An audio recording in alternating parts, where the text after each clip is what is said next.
The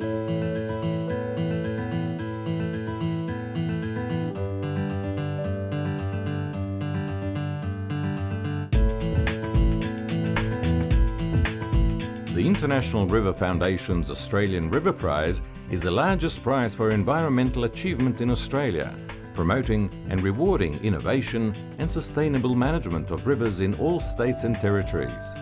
In 2012, the Australian Riverprize is supported by the Australian Government's Water for the Future initiative and is valued at $200,000. The International River Foundation acts as a catalyst for sharing knowledge and encourages both prize winners and finalists to establish extension and twinning partnerships. Incorporated into the Australian Riverprize Award is a $50,000 grant to assist the winner with extension activities, enabling them to share their river journey, experience and knowledge with other catchment groups within Australia. Here are the 2012 Australian Riverprize finalists. The Condamine River, Condamine Alliance, Queensland. The Jewfish Demonstration Reach is part of the Condamine River at the headwaters of the Murray-Darling Basin. To the Condamine catchment community, the reach is much more than just a waterway. It is the lifeblood which nourishes a rich and productive agricultural region and sustains a growing urban and mining population. The Jewfish Demonstration Reach has mobilised and empowered a new generation of river custodians, involving the community, business, industry and government. But growth and demand have had a significant impact on the river system and native fish populations. Condamine Alliance and its committed partners shared a vision to increase native fish populations to 60% of pre-European settlement levels by 2050. Public interest in the project has been so great that we've increased the length of the reach from 28 kilometres to 110 kilometres. Over 3,000 days of volunteer time have been dedicated to the project so far. The reach is underpinned by strong, passionate, community-wide involvement. Armed with a whole-of-life river rescue plan, a commitment to community involvement and simple solutions to restore river health, the reach emerged, flourished and delivered. Our fish are back. Key achievements include improved condition, connectivity and resilience along the 110-kilometre reach, increased numbers of golden perch, bony brim and eel-tailed catfish in high intervention areas, and saw the return of moonfish to the catchment for the first time in 15 years. Established committed partners across all sectors willing to meet the 50-year target. Proved the power of good planning backed by science. Demonstrated how simple, coordinated measures can bring back native fish and improve river health for life. The Georges River, New South Wales. The Georges River Combined Councils Committee. The Georges River flows 96 kilometres to Botany Bay through a highly urbanised catchment of 960 square kilometres, comprising 40% national parks and a population of 1.2 million people. The Georges River Combined Councils Committee was formed in 1979 to lobby for the health of the Georges River. Membership comprises 9 councils who fund its operations, and its participating stakeholders include 6 state agencies, the local Aboriginal Lands Councils, Georges River Environmental Education Centre, Sydney Water and community environmental groups. In 2009, our River Health program brought the community and science together. Since then, over 2,700 community hours have been given to that program, with members of the public working alongside our ecologists to sample macroinvertebrates.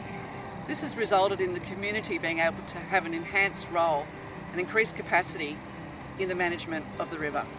The GRCCC has adapted over time and is now a unique bridging organisation, brokering links across organisations by providing a forum for exchange, learning and cooperation. This has resulted in numerous achievements, including 4 urban sustainability initiatives covering the whole catchment being undertaken, and the establishment of the River Health community-based monitoring program.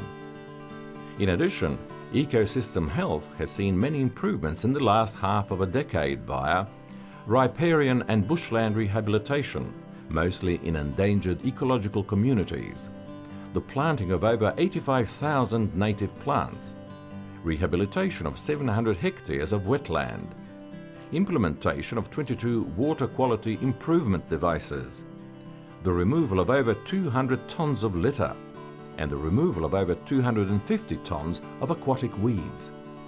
Our programs overcome the notion of political and jurisdictional boundaries, and we work together on a regional scale because the river does not recognise these boundaries. Social science has underpinned institutional capacity building in councils through formative research, organisational profiling and needs assessment. The $8 million of on-ground planning and capacity building projects conducted since 2008 have applied a range of community engagement approaches to support science-led environmental management. The Swan and Canning River, Western Australia, the Swan River Trust. Riding a resource boom, Perth has experienced unprecedented population growth and urban development. Like waterways worldwide, the Swan Canning continues to experience algal blooms, low oxygen levels and seasonal fish deaths. The river park also faces increasing pressures from residents and visitors pursuing a range of social, cultural and commercial activities. One of our successes, I think, has been to, in the face of that increasing pressure, keep the river and its protection on the agenda and to increase the number of people who are engaged in its protection and management. With careful planning and good management, we can actually have more people enjoying the river but maintaining its environmental values. Through a series of integrated management programs, the Swan River Trust and its partners deliver a diverse suite of projects to help protect and enhance the ecological health and community benefits of the river park. These include a catchment to coast approach to reduce nutrients and non-nutrient contaminants from entering the waterway, land use planning to ensure a new development delivers on the community's aspiration to live, use and recreate around the river. Managing the river park to enhance the community's access, use and enjoyment of the river, keeping the rivers clean and safe and providing optimum facilities. Setting rules for waterway use and compliance. Community engagement, encouraging community members to participate in river protection and management. Strong use of citizen science, whereby over 280 community volunteers have now been trained to be active dolphin watchers. A world-first initiative where oxygenation technology was successfully applied to a shallow, dynamic estuary system. Our river restoration program simply wouldn't work without community engagement. We have thousands of people involved at the local level, volunteering their time to help out with river care projects. In recent years, the Trust has strengthened these program partnerships by developing the River Protection Strategy, a 20-year vision that protects and embodies the Swan Canning River Park's ecological, recreational, social and cultural values.